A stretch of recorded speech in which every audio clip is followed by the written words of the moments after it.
qu'il faut regarder aussi, c'est que derrière ces processus, on sent qu'il y a un seul mode d'action. Et il faut vraiment regarder quel est ce mode d'action.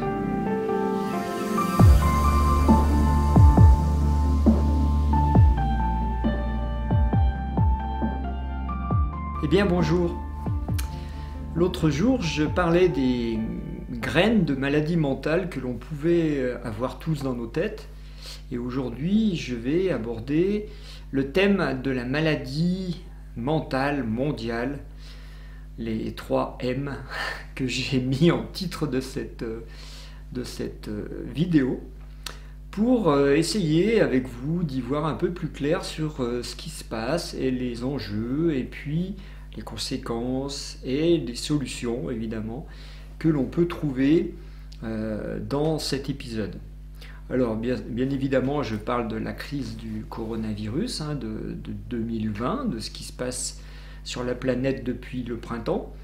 Et pour ça, pour analyser cette situation, il y a quantité d'informations qui sont disponibles. Il y a des théories, d'autres théories, il y a des gens qui défendent des hypothèses, qui argumentent. Et le but de cette vidéo n'est pas d'aller dans des argumentations, mais d'essayer qu'on puisse tous y trouver un enseignement et surtout une forme d'hygiène mentale. Parce que si l'on constate ce qui se passe actuellement, si l'on regarde bien, on se rend compte qu'il y a une sorte de vague, déraisonnables, de choses déraisonnables qui sont soit imposées par les États, soit qui sont promises pour l'avenir, des choses qui sont totalement déplaisantes et déplacées et qui vont s'imposer à la population dont je fais partie. Et il y a des choses qu'il faut voir venir pour les anticiper et essayer de faire qu'elles ne se produisent pas d'abord, et ensuite voir comment nous on peut agir chacun pour soi pour déjouer ces choses-là. La première chose que l'on peut remarquer, c'est que cette maladie mentale mondiale a déjà été anticipée et prévue notamment par Jung. Donc ça fait longtemps que c'est dans l'air du temps. Et Jung disait à son époque que les maladies psychiques collectives étaient bien plus graves que toutes les maladies physiques que l'on pouvait imaginer, virus y compris. Donc c'est intéressant, relisez, on a fait un petit article sur notre site, sur la première page du site, pour rappeler que déjà Jung avait déjà dit ça, et donc que ce n'est pas nouveau, mais ce qui est quand même nouveau, c'est de voir l'ampleur que cela prend, puisque c'est en train d'arrêter complètement l'économie mondiale. Donc là, c'est quelque chose que Jung n'avait pas prévu, mais qui est en train de se passer. Donc on peut se poser des questions. Ce qu'on peut remarquer, c'est que la maladie mentale à laquelle on assiste touche la raison. C'est-à-dire que la première chose que l'on observe, c'est que les choses qui sont dites, les choses qui sont échangées sur les réseaux, dans les informations, sont déraisonnables. C'est comme si on avait perdu la raison. Et la raison avec une logique de bon sens, par exemple le bon sens paysan, comme on appelle ça. Il y a des décisions qui sont prises qui paraissent mais complètement aux antipodes de la raison. Alors on peut se poser la question de qu'est-ce qui anime tout ça. La première chose que l'on voit, c'est que les gens qui prennent ces décisions, donc les gouvernants, les politiques, les scientifiques, les gens qui dirigent le monde, les économistes, etc., tous ces gens sont agis depuis longtemps par 2 moteurs qui sont l'argent et le pouvoir. On en a déjà parlé et on en reparlera avec Rose parce que ça sera un peu le thème de notre prochain livre d'ailleurs. L'argent et le pouvoir sont et la corruption, il faut lâcher le mot, la corruption, c'est quelque chose qui va influencer négativement tout ce qui est les processus de décision dans le monde. C'est-à-dire qu'on ne peut plus savoir si une décision qui est prise est sincèrement réfléchie ou si elle est motivée par des intérêts d'argent, une avidité par exemple, ou par des intérêts de pouvoir, d'asseoir son pouvoir. On voit bien en ce moment qu'il y a des décisions complètement arbitraires qui sont prises uniquement dans le but de faire taire toute contestation et toute opposition, d'éteindre toute discussion, donc le but d'asseoir un pouvoir. Et évidemment derrière il faut se poser la question de qu'est-ce qui fait agir les gens de cette manière-là. En fait, si on regarde bien, l'argent et le pouvoir sont eux-mêmes issus de processus mentaux très en vogue actuellement. Par exemple, le processus qui consiste à vouloir avoir raison pour prouver que l'autre a tort.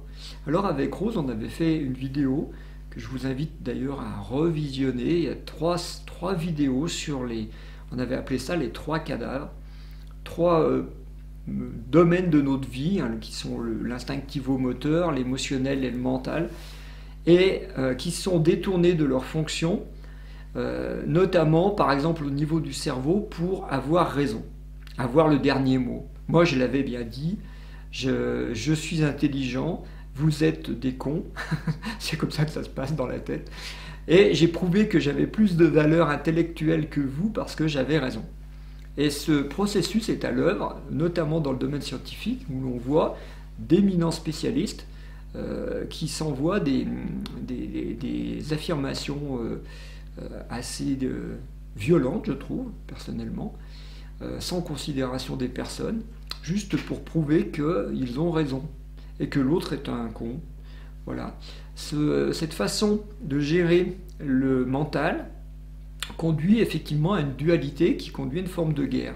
Donc on assiste à une guerre scientifique, qui est une guerre d'idéologie ou des guerres dogmatiques, puisqu'en fait derrière ce sont des systèmes de croyances qui s'affrontent un peu, on l'a déjà dit aussi, comme des religions se sont affrontées dans le passé.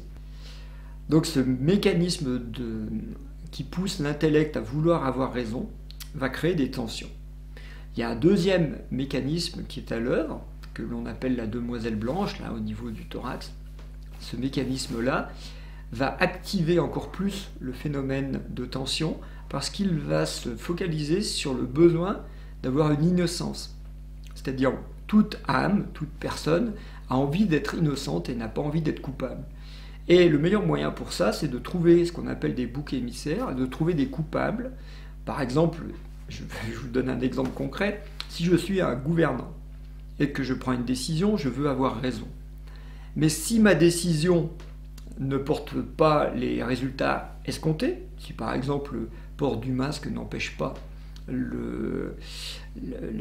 l'arrivée d'une grippe à l'automne ou d'une deuxième vague, comme on dit, à ce moment-là, je vais utiliser le deuxième niveau, le niveau de la culpabilité, pour dire que si ça n'a pas atteint les résultats escomptés, c'est parce que les gens n'ont pas respecté ce que j'avais décidé. Mon mental a raison, et si ça ne fait pas ce que j'ai dit, c'est parce que vous êtes coupable de n'avoir pas respecté ce que j'avais dit. C'est un peu grossier, un peu facile, mais c'est une ficelle qui est utilisée par tous les gouvernants du monde et par toutes les personnes qui veulent nous faire consommer quelque chose. On va toujours utiliser tout d'abord une peur ou un arbitraire, et puis après, on va utiliser la culpabilisation, c'est ce qui marche le mieux et qui est le plus facile à utiliser en communication. Donc ce deuxième niveau-là va activer encore plus les tensions, et quand on se rend compte que l'on a, perdu la raison, et 2, qu'on utilise la culpabilisation, on va arriver à un moment où les personnes, c'est-à-dire vous et moi, ne savons plus quoi penser, ne savons plus comment agir pour être innocent, et donc on va perdre nos moyens. C'est-à-dire qu'après avoir perdu la raison, on en arrive à une étape où les personnes, les gens vont perdre les moyens, leurs moyens, c'est-à-dire que on ne va plus pouvoir gérer notre quotidien correctement, et notre quotidien, ça va nous toucher sur plusieurs niveaux. Le premier niveau sur lequel ça va nous toucher, c'est le niveau de survie. C'est-à-dire que on a déjà vu des paniques dans les magasins au printemps, mais on reconstate de nouveau ces phénomènes et des inquiétudes des gens par rapport à leur survie. Donc survie alimentaire au premier registre. Et évidemment, quand les gens sont en instinct de survie, ce n'est pas très très bon. Parce que là, c'est là pour ça que je dis perdre les moyens, parce qu'effectivement, au niveau de la survie, ça peut entraîner tous les excès. La deuxième chose que l'on remarque, c'est que on se retrouve isolé et que donc on perd le lien social. Le lien social, c'est ce qui fait que l'humain n'est pas un animal solitaire. L'humain est un animal social. L'animal social, ça veut dire qu'il a besoin d'être en lien avec le collectif. Or, actuellement, tout est fait pour que ce lien social soit arrêté, stoppé. Et là aussi, c'est dramatique parce que si vous ajoutez l'instinct de survie avec un besoin de trouver de la subsistance, de trouver une sécurité, et le fait qu'on soit coupé les uns des autres, ça va mettre les gens dans des paniques. Parce qu'effectivement, on peut compter sur soi dans une certaine mesure, mais nous sommes obligés de compter sur les autres pour ce qui est du reste. C'est-à-dire l'électricité, l'eau, enfin tout ce qui nous entoure, qui fait notre monde moderne, ne tient que parce qu'il y a un collectif. Si ce collectif est en faillite, comme c'est probable que cela arrive, puisque l'économie est en train de s'arrêter petit à petit, en fait, ce collectif risque de mettre les gens encore plus en danger. Ce qu'il faut regarder aussi, c'est que derrière ces processus, on sent qu'il y a un seul mode d'action. Et il faut vraiment regarder quel est ce mode d'action. Le mode d'action qui est à l'œuvre, en fait, c'est ce qu'on appelle la séparation. C'est-à-dire que actuellement, les gens qui veulent avoir raison et qui veulent prouver aux autres qu'ils ont tort sont des séparateurs, j'en ai déjà parlé, c'est-à-dire c'est le diabolos, celui qui divise, qui est à l'œuvre.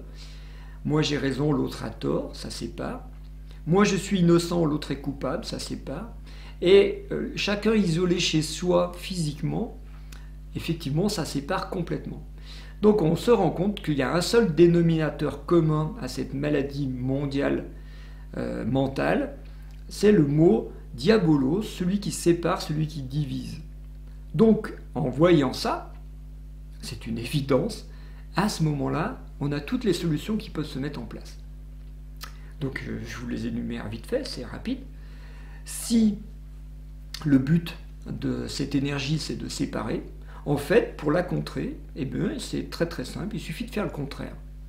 C'est-à-dire il suffit de ne pas rester isolé dans son coin, il suffit d'arrêter d'accuser l'autre d'être un coupable parce qu'il porte le masque ou ne le porte pas ou je ne sais pas quoi. Il faut arrêter d'accuser. Il faut arrêter d'accuser les gens d'être des incompétents ou d'être des complotistes ou d'être des comploteurs, j'en sais rien. Il faut arrêter tout ça. Et il faut arrêter d'avoir raison. Il faut arrêter de vouloir avoir raison.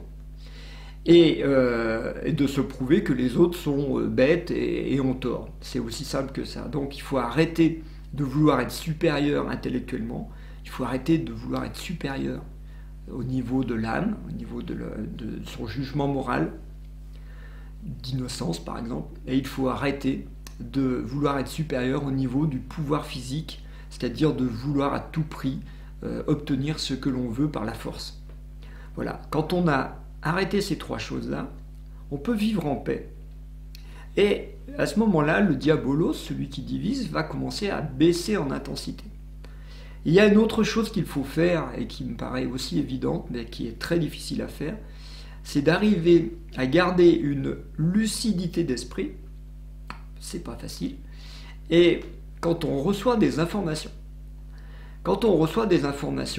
nos yeux, nos oreilles, notamment, vont inscrire ces informations dans le cerveau, et notre cerveau, normalement, a une capacité d'analyse instantanée qui lui permet de dire « Ouh là là, cette information, je la sens pas, elle ne me plaît pas, et je ne devrais pas aller plus loin. » Par exemple, je regarde une vidéo, et au bout de 3 phrases, la vidéo me fait une impression bizarre, la musique me fait une impression bizarre, la voix de la personne, les mots qu'elle utilise, ça me fait une impression désagréable et je devrais à ce moment-là avoir la capacité de couper et de dire je ne vais pas plus loin, c'est-à-dire de censurer ce qui rentre dans mes orifices sensoriels pour que ça ne perturbe pas mon cerveau.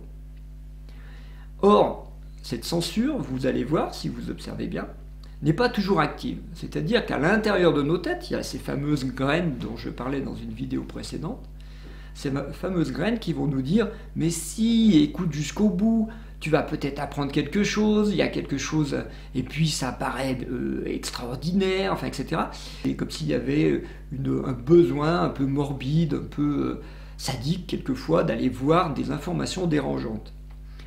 Si l'on observe bien, nous avons les deux choses en nous, dans notre tête. À la fois un censeur qui peut dire stop, arrête, et à la fois cette envie d'aller plus loin, quitte à être dérangé par ce que l'on va voir ou entendre. Et bien en fait, l'enjeu individuel que l'on a tous en ce moment, c'est d'arriver à filtrer ces informations parce que ce sont elles qui vont nourrir les graines mentales qui sont dans le cerveau, et ces graines vont se développer suivant que l'on nourrisse d'un côté ou de l'autre. Bon, ça me rappelle ce proverbe amérindien, enfin cette histoire amérindienne, où un jeune va voir un vieux sage et lui dit « Est-ce que c'est vrai que dans ma tête, il y a un loup blanc et un loup noir ?» Et le vieux sage lui dit « Oui, c'est vrai. » Et le petit demande « Et lequel est le plus fort ?» Et l'Indien répond « Le plus fort, c'est celui à qui tu donnes à manger. » Voilà, c'est-à-dire que si on nourrit dans nos têtes des choses qui nous rendent déraisonnables ou qui nous rendent anxieux, on devrait arrêter. Mais c'est pas facile. Ce qu'il faut savoir aussi, c'est que les informations qui rentrent dans nos têtes vont être digérées. Parce que ça, personne ne nous l'apprend. On ne fait pas d'énergétique chinoise, mais en énergétique chinoise, on apprend ce genre de choses.